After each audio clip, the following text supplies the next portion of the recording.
झुले ते ब्राहा टोला वाले। हाय मयारू संगे जाबो ना बोलाते बाता तो रगले संगे जाबो रे। हाय करोना संगे जाबो ना बोलाते बाता तो रगले संगे जाबो रे। हाय करोना संगे जाबो ना बोलाते बाता तो रगले संगे जाबो रे। हाय मयारू संगे जाबो यार बोलाते बाता तो रगले संगे जाबो रे। डीजे सुनील कुमार।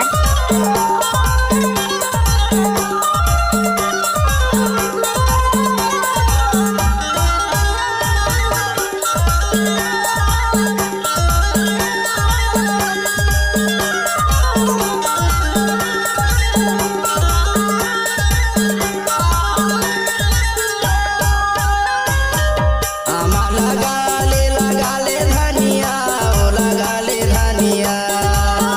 धीरे धीरे चले आवे डोलावत कनिहा मयारू संगे जाबो ना बोलत बाता तो रगले संगे जाबो रे। बोलत बाता तो रगले संगे जाबो ना।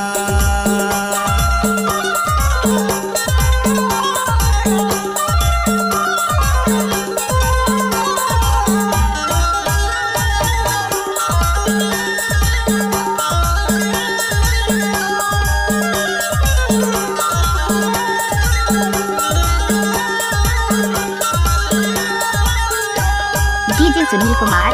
आईला नन्ने मोहेला धारी धार गाबो हेला धारी धार। मोरी माने के मिलना मोर जीवे दिया धार मयारू संगे जाबो यार। बोलत बाता तो रगले संगे जाबो ना बोलत बाता तो रगले संगे जाबो रे।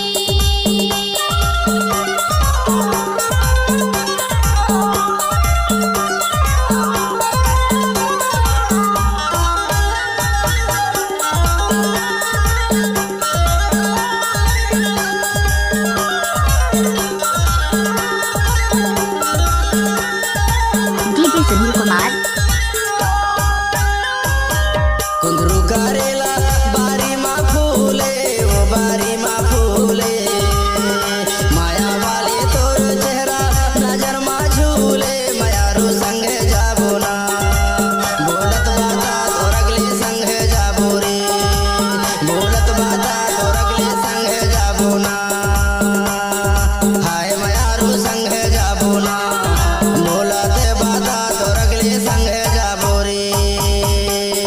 बोलते बाता तो रगले संगे जाबो ना बोलते बाता तो रगले संगे जाबो रे। बोलते बाता तो रगले संगे जाबो ना बोलते बाता तो रगले संगे जाबो रे। बोलते बाता तो रगले संगे जाबो ना। डीजे सुनील कुमार झुले ते ब्राहा टोला वाले।